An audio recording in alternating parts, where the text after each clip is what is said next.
ito po yung scenario natin. Say for example, meron kang negosyo, sibuyas, onion. So, if you bought 5 kilos of onion and then you bought it for 250 per kilo, magkano ang puhunan mo na ilalabas?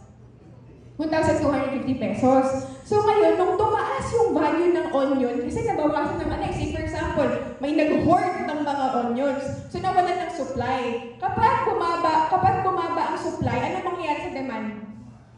Tataas yung demand. Pag tumaas yung demand, ano mangyayari sa presyo?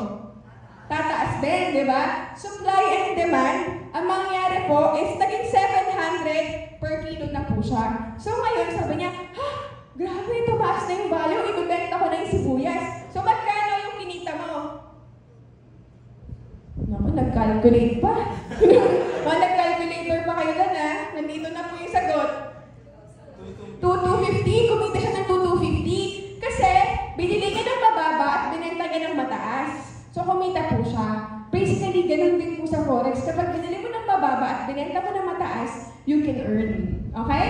So, another scenario na possible mangyari sa'yo sa Forex is that, ngayon, bumili ka ulit ng onion. Kasi parang, ang laki ng kita, bibili ako ulit. Di ba?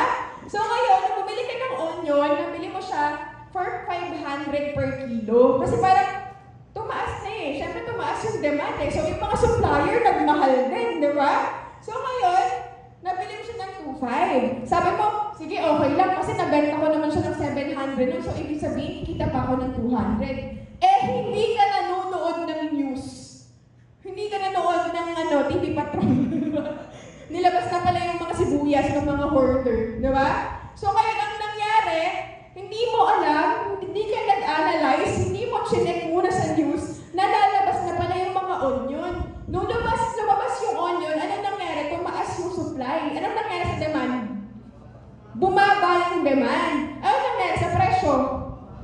Bumaba din, di ba? So ngayon, naging 300 per kilo na siya. So nabenta mo na lang ng 1,500. Magkano natalo mo?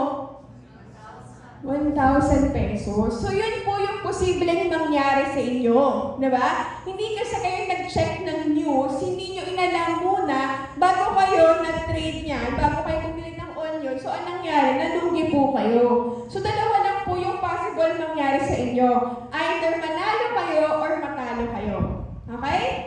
Are we clear?